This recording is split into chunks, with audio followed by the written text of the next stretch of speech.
Salam sejahtera, terima kasih karena bersama dengan saya di Nazilin Unity Channel. Muhyiddin ibarat baru pulang dari langit, dakwa pemimpin PHBN. Apa jadi dengan Muhyiddin nih? Tapi sebelum itu, petang tadi ada satu berita yang menarik perhatian kita, ialah apabila satu pendedahan mengatakan bahawa, ada sumber mengatakan bahawa Bersatu akan terkubur menerusi langkah yang akan diambil oleh pendaftar pertubuhan ROS kalau didapati Muhyiddin bersalah dalam kes Jana Wibawa. Walaupun kes Muhyiddin tidak melibatkan kemasukan duit ke akaun peribadi beliau seperti yang berlaku kepada Najib, namun perkara itu lebih lagi bahaya sebenarnya. Kerana ia melibatkan dua pihak. Pertama, kalau Muhyiddin tidak berjaya ataupun kalau Muhyiddin didapati tidak bersalah dalam hal memasukkan uang ke dalam akaun Bersatu, dia terlepas, itu adalah rezeki beliau dan tidak perlu dipenjarakan. Tapi saya yakin ROS akan menyiasat parti Bersatu dengan kemasukan uang di parti tersebut, dengan anggapan menerima uang melalui aktiviti haram, dan besar kemungkinan kalau didapati bersalah sebab masuk dalam akaun Bersatu, macam Najib, duluannya Najib didapati bersalah, dan kalau parti Bersatu juga didapati menerima uang haram dan menggunakannya, maka besar kemungkinan menurut sumber ini boleh menyebabkan parti Bersatu terkubur layu. Kalau Muhyiddin didapati bersalah dalam kes Jana Wibawa, ini lagilah teruk. Muhyiddin akan masuk penjara kalau dia didapati bersalah. Selain daripada itu, parti Bersatu pun akan disiasat juga. Jadi dua-duanya bermasalah besar. Sebenarnya mereka hampir-hampir checkmate. Tapi isu yang dibawakan petang ini berkait dengan Muhyiddin ibarat baru pulang dari langit. Itu dakwaan pemimpin berkait dengan apabila Muhyiddin dalam kempen PRK Nenggiri mendakwa rakyat ditemuinya mengharapkan PN segera mengambil alih Putrajaya susulan kenaikan kos sara hidup. Ada yang lucu dengan kenyataan tersebut. Pemimpin UMNO dan Amanah menyifatkan Muhyiddin Yassin ibarat baru pulang dari langit. Apabila mendakwa ramai rakyat ditemuinya mahu Perikatan Nasional PN segera mengambil alih Putrajaya. Tapi ada netizen yang menyindir. Mereka kata bila nombor dah cukup. Itu yang mereka sindir. Bila PN nak memerintah kerajaan ni, nak ambil alih kerajaan perpaduan ataupun kerajaan persekutuan, mereka sebenarnya bukan mahu, tapi nadanya menyindir. Kerana sebelum ini, banyak walaun, banyak aktivis, banyak pemimpin PN, pembangkang yang sibuk kata mereka akan ambil alih kerajaan persekutuan pada tarik ini, tarik ini, tarik ini, tarik ini, tarik ini, entahlah sampai ke tariknya, tak tahu bila. Ahli Majlis Kerja Tertinggi UMNO Razlan Rafi mendakwa bekas Perdana Menteri itu seolah-olah terlupa Kelantan dan Nenggiri terbelakang di bawah pimpinan sekutunya PAS sejak 34 tahun lalu, namun tidak menegurnya. Beliau umpama baru balik dari langit dan tiba-tiba bawa isu dari sana. Suasana kehidupan sebenar tidak diambil tahu, tapi nak selesaikan isu langit. Muhyiddin perlu merasai sendiri kehidupan Nenggiri di Nenggiri tanpa tanah dan pembelaan kerajaan negeri selama 34 tahun selain berlaku masalah air serta pelbagai lagi, katanya kepada FMT. Muhyiddin dan PAS patut malu kepada diri sendiri kerana tidak dapat mengeluarkan rakyat terutamanya di Nenggiri dari kemiskinan.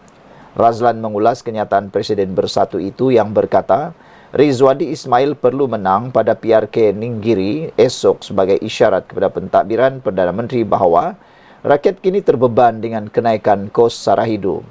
Ahli Parlimen Pagoh itu mendakwa ramai rakyat ditemuinya mengharapkan PN segera mengambil alih Putrajaya susulan kenaikan kos sara hidup yang semakin menekan di bawah kerajaan perpaduan.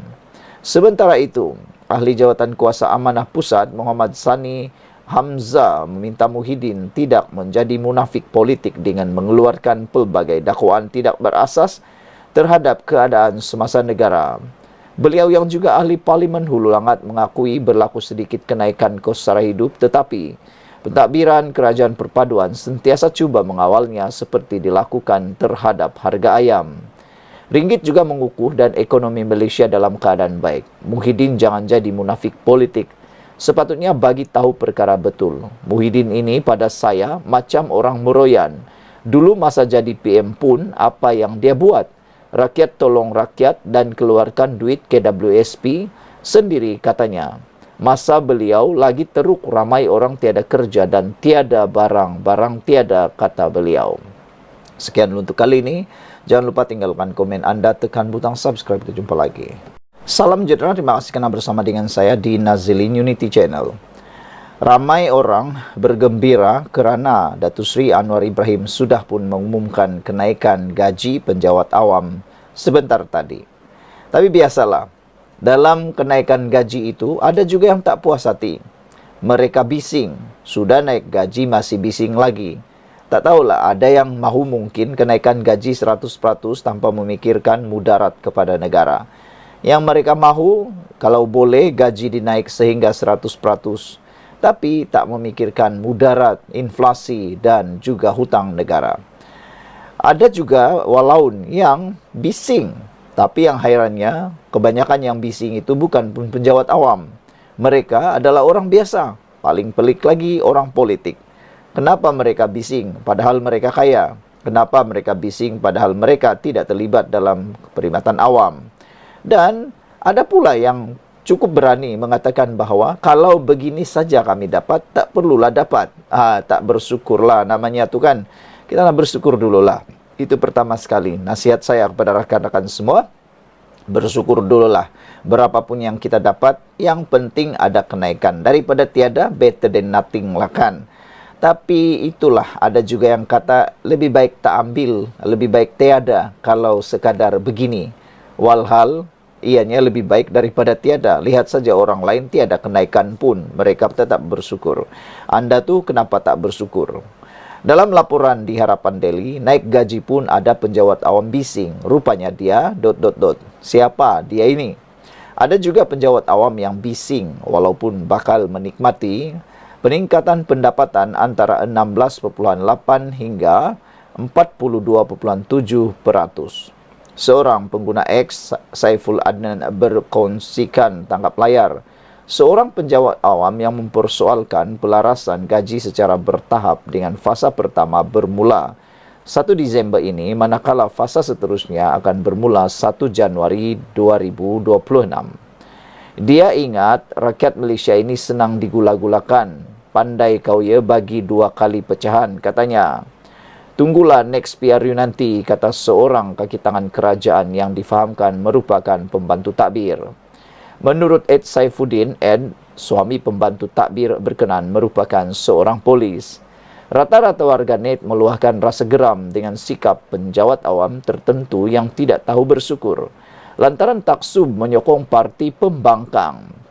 Mereka yang juga digelar walaun dilihat tidak berterima kasih, malah menyemai sentimen kebencian terhadap kerajaan perpaduan walaupun skim saraan perkhidmatan awam SSPA dilaksanakan selepas kali terakhir gaji disemak pada tahun 2013. Lain kali beritahu nama siapa, nak tahu juga pangkat apa yang terlebih kecoh dan tak reti tunjuk terima kasih langsung. Senang bos mereka nak ambil tindakan, tulis Magoman. Penjawat awam kalau tak reti nak bersyukur dengan peningkatan gaji, malas bekerja, rasa sudah tidak mampu lagi bekerja, dah boleh letak jawatan, berhenti bekerja dan bagi laluan kepada orang lain yang boleh betul-betul bekerja, kata Riadolo 90. Saudara-saudara sekalian, secara umumnya apa yang diumumkan oleh Perdana Menteri Datuk Seri Anwar Ibrahim ialah berita yang baik. Sudah lebih 12 tahun tidak pernah ada penyelarasan. Jadi ini sebenarnya cerita yang sangat baik untuk dinikmati dan disyukuri. Memanglah ianya ada fasa 1 dan fasa 2. Ada sebabnya kerajaan membuat itu, bukan hanya politik. Berhentilah berpikir hanya daripada soal politik semata-mata. Ianya mungkin melihat kepada kemampuan kerajaan ini untuk membayar. Jangan sampai gaji meningkat tapi negara tergadai. Lebih baik pelan-pelan, yang penting ada. Sekurang-kurangnya adalah kita tunggu nanti 2026 lagi. Jadi belajarlah bersyukur. Bagi mereka yang rasa tak bersyukur tu, tulis sajalah surat tak nak terima gaji karena sikit saja dinaikkan. Kan tu lebih senang. Ini tidak. Cuba tanya yang kamu sokong tu, kata netizen. Cuba tanya yang kamu sokong, parti yang kamu tak sub tu, pernahkah naik gaji anda? Soal mereka. Kalau tak pernah, bagus diam, terima saja dan bersyukur. Sekian dulu untuk kali ini. Jangan lupa tinggalkan komen anda, tekan butang subscribe. Salam sejahtera. Apabila pemimpin PAS yaitu Hadi Awang menyebut sebagai UMNO sudah nyanyok, apa yang sebenarnya berlaku? Apa yang dikatakan oleh Hadi Awang ini mendapat perhatian daripada ramai pihak. Ada yang ketawa, kata mereka, Hadi Awang hati-hati, jangan sampai apa yang kamu kata balik kepada anda semula. Balik kepada kamu semula dan mungkin akan menjadi lebih besar masalahnya. Hadi Awang kata, PAS menyifatkan UMNO bukan sahaja diterajui individu salah, malah ramai ahlinya tidak mengundi parti itu menjelang PRK Nenggiri. Sehingga ini menimbulkan rasa tidak puas hati terhadap ramai pemimpin termasuk akar umbi UMNO dan juga pemimpin-pemimpin besar UMNO. Mereka kata, Hadi Awang ni tak tahukah bahawa parti PAS lah yang sebenarnya parti nyanyok. Parti itulah yang parti sebenarnya perlu berubah, bukan hanya mengharapkan orang yang berubah. Ini kata mereka, ramai ahli ataupun ramai yang mengatakan, termasuk pemerhati politik kata, selagi PAS tidak berubah kepimpinan, ianya tidak akan berubah. Dan Zahid pun pernah kata, selagi Hadi memimpin PAS, jangan mimpi UMNO akan bekerja sama sekali lagi dengan PAS. Ini menunjukkan bahawa parti PAS sebenarnya sudah kehilangan kepimpinan yang sejati, kata mereka. Hadi Awang menyifatkan UMNO sudah nyanyuk, lalu menyeru ahlinya yang tidak berani keluar parti memilih PN dan pada PRK Negeri supaya mengundi PN. Presiden PAS berkata, kini yang tinggal dalam parti dikatakan dihinggapi penyakit tua itu hanya mereka yang ada dalam UMNO namun tidak mengundi. Saudara-saudara sekalian, menurut Hadi lagi, UMNO yang memerintah sudah berada zaman nyanyuk, lantik ikut suka hati orang. Dengan sebab itulah banyak kalangan orang UMNO yang meninggalkan UMNO, tinggal UMNO atau yang masih dalam UMNO tapi tak undi UMNO lagi, katanya. Tapi ada pemimpin UMNO kata, yang sebenarnya nyanyuk ni ialah parti PAS, sila cermin diri sendiri, kata mereka. Ada juga merujuk, mereka kata PAS perlu diremajakan semula. Ini menunjukkan bahawa PAS juga sebenarnya mempunyai pemimpin-pemimpin yang gagal dan juga bersifat nyanyuk, kata beberapa orang pemimpin daripada UMNO. Hari ini Nur Jazlan berkata, pemimpin UMNO pemimpin PAS Hadi Awang perlu berundur sebagai Presiden PAS untuk memberi peluang kepada orang muda untuk menentukan hala tuju parti. Seorang pemimpin UMNO meminta Hadi Awang memberikan atau mencerminkan diri sendiri. Beli cermin besar-besar, lihat diri sendiri. Selepas Presiden PAS itu mendakwa, UMNO sudah nyanyuk kerana melantik pemimpin secara suka hati. Ahli Majlis Kerja Tertinggi MKT UMNO Nur Jazlan Mohamed berkata, Hadi perlu berundur bagi memberi laluan kepada muka baharu memimpin, menentukan hala tuju parti itu. Kata beliau, siapa yang sudah tua dan nyanyuk sebenarnya, cermin muka dan undur diri untuk beri peluang kepada orang muda yang profesional dan bagus kesihatan untuk mengetuai PAS, katanya kepada FMT. Pengundi di Malaysia sekarang, majoriti orang muda yang mahukan pemimpin yang mempunyai masa depan untuk membela nasib mereka, bukannya orang yang hanya penuh retorik, katanya. Semalam, Hadi dalam ceramah kempen PRK Nenggiri menyifatkan UMNO sudah nyanyuk sambil menyeru ahlinya memilih calon Perikatan Nasional PN Rizwadi Ismail yang ditentang Muhammad Azmawi Fikri Abdul Ghani dari Barisan Nasional BN. Dakwanya, ahli yang kekal dalam parti dihinggapi penyakit tua itu hanya mereka yang ada dalam UMNO namun tidak mengundi UMNO. Sementara itu, seorang lagi ahli MKT UMNO, Razlan Rafi, berkata, label nyanyuk itu sepatutnya diberi kepada kerajaan PAS Kelantan yang didakwa gagal mengubah nasib rakyatnya walaupun lebih 3 dekad memerintah. Menurutnya, mereka termasuk penduduk di Nenggiri yang masih berdepan masalah, antaranya kekurangan kemudahan asas dan tiada sumber untuk meningkatkan pendapatan. Nyanyuk pemerintahan kerajaan negeri PAS sehingga tidak memikirkan kemudahan asas untuk rakyat mereka, katanya lagi. Saudara, apabila pendapat anda untuk isu kali ini? Jangan lupa tinggalkan komen anda dan sila tekan butang subscribe. Kali ini anda tolong tentukan sekarang, siapakah yang nyanyuk? Adakah UMNO atau PAS? Jumpa lagi. Bye-bye. Selamat petang, salam sejahtera. Terima kasih karena bersama dengan saya di Nazilin Unity Channel. Saudara-saudara sekalian, satu lagi keputusan yang mengejutkan kita dan menarik perhatian kita berkaitan dengan bekas isteri Perdana Menteri Datuk Seri Najib Tun Razak yang kini berada di penjara, iaitu Rosmah Mansor, sekali lagi kalah di mahkamah berkait dengan cubaan untuk menangguhkan prosiding saman Syarikat Barang Kemas. Hari ini Rosmah gagal lagi menangguhkan prosiding saman Syarikat Barang Kemas tersebut. Dengan Hakim Mahkamah Tinggi Kuala Lumpur Ong Chi Kuan menolak permohonan isteri bekas Perdana Menteri itu, iaitu Najib Razak, dengan kos RM5,000. Memang kesian kerana sudahlah permohonannya ditolak, terpaksa pula membayar RM5,000 lagi kos.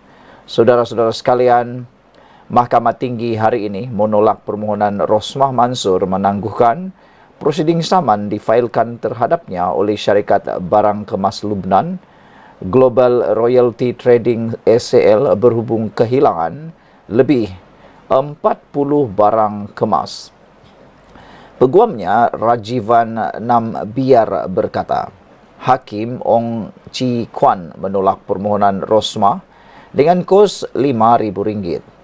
Katanya, permohonan yang difailkan pada 7 Jun lepas itu adalah untuk menangguhkan prosiding saman sementara menunggu keputusan rayuan Rosmah di Mahkamah Rayuan terhadap keputusan Mahkamah Tinggi yang menolak permohonannya untuk memasukkan kerajaan dan polis sebagai pihak ketiga dalam kes itu.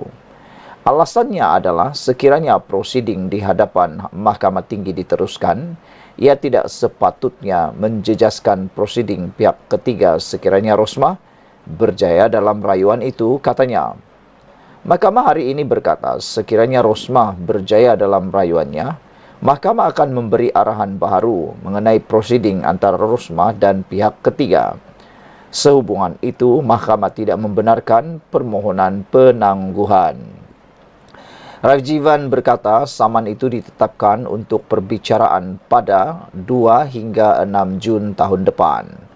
Global Royalty memfailkan saman itu pada 29 Mei tahun lepas, mendakwa Rosmah berbohong dengan mengatakan bahawa 44 barang kemas termasuk rantai berlian, gelang dan tiara yang dihantar kepadanya oleh ejen syarikat disita oleh pihak berkuasa Malaysia bawah Akta Pencegahan Pengubahan Wang Haram, Pencegahan Pembiayaan Keganasan dan Hasil daripada Aktiviti Haram 2001. Global Royalty juga mendakwa isteri bekas Perdana Menteri Najib Razak itu mengalihkan beban kepada kerajaan Malaysia, sedangkan barang kemas itu sebenarnya telah pun hilang. Syarikat itu pada mulanya menyaman Rosmah pada 26 Jun 2018 dan menuntut dia memulangkan kembali 44 unit barangan kemas yang dihantar kepadanya untuk dipilih atau membayar harga untuk semua barangan kemas berkenan yang berjumlah 14,79 juta US dollar. Saman itu bagaimanapun ditarik balik pada tahun 2019. Wow. Barangan kemas yang hilang itu berjumlah 14,79 juta US dollar. Kalau didarab dengan wang ringgit, ini satu jumlah yang bukan sedikit tapi sangat banyak. Di mana agak-agaknya barangan kemas itu? Sekian dulu untuk kali ini. Jangan lupa tinggalkan komen Anda, tekan butang subscribe. Kita jumpa lagi. Salam sejahtera, terima kasih kerana bersama dengan saya di Nazilin Unity Channel. Tempias Jana Wibawa bersatu bakar terkubur. Persoalan ini sangat besar untuk kita ketahui. Bersatu bakar terkubur sekiranya Presidennya Tan Sri Muhyiddin Yassin didapati bersalah dalam kes salah guna kuasa yang membabitkan kes Jana Wibawa. Dalam kes Muhyiddin, wang dimasukkan ke dalam akaun bank Parti Bersatu. Ia berlainan daripada kes Najib di mana wang masuk ke dalam akaun peribadinya, kata sumber yang dipercayai. Pada 15 Ogos 2023, Mahkamah Tinggi Kuala Lumpur melepas dan membebaskan Muhyiddin daripada 4 pertuduhan menggunakan kedudukannya untuk suapan berjumlah 232,5 juta ringgit bagi Parti Bersatu berkaitan projek Jana Wibawa. Terdapat 3 pertuduhan di bawah Akta Pencegahan Pengubahan Wang Haram, Pencegahan Pembiayaan Keganasan dan hasil daripada aktiviti haram. Pihak pendakwa rakyat telah pun membuat rayuan ke atas keputusan tersebut. Pada Februari lalu, Mahkamah Session menangguhkan semua keputusan dakwaan di bawah Amla TF Pua. Sumber memberitahu Bersatu akan terkubur menerusi langkah yang diambil oleh pendaftar pertubuhan ROS. Sekiranya dakwaan di bawah Amla TF PUAA berjaya, ROS akan membatalkan pendaftaran Bersatu. Kita akan lihat 25 ahli parlimen tanpa parti, katanya. Mereka takkan masuk UMNO selagi Datuk Seri Ahmad Zaid Hamidi masih presiden. Dan mereka takkan sertai PKR, katanya lagi. Saudara-saudara sekalian, pendedahan kali ini memang menarik perhatian kita. Adakah dengan tempias Jana Wibawa ini, kes tempias Jana Wibawa, Bersatu akan bakal terbubar terkubur? Bukan kerana Muhyiddin saja semata-mata, tetapi kalau terbukti ada uang yang haram masuk dalam Parti Bersatu, maksudnya ROS boleh mengambil tindakan terhadap parti itu dengan cara mungkin akan mengharamkan atau membubarkan parti tersebut kerana mengguna dan menyalahguna dan menyalurkan dana yang haram ke dalam akaun Parti Bersatu. Berbeza dengan Najib Tun Razak, kes beliau itu uang dimasukkan dalam akaun peribadi. Jadi, masalahnya hanya seorang menanggungnya, iaitu Najib Tun Razak. Beliau kalah dalam kes SRC dan kini dipenjarakan. Beliau tanggung sendiri. Tapi untuk kes Jana Wibawa, kalau betul terbukti bahawa ada wang yang dimasukkan dalam akaun Parti Bersatu secara haram, maka ini akan membawa satu perkara besar, masalah besar kepada Parti Bersatu, iaitu adakah Parti ROS ataupun bukan Parti ROS, ROS akan membatalkan atau mengharamkan kelulusan Parti Bersatu.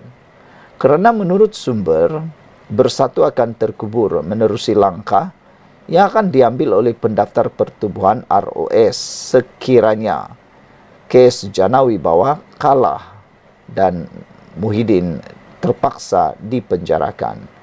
Sekiranya dakwaan ini di bawah AMLFTF Puan berjaya, ROS akan membatalkan pendaftaran Bersatu.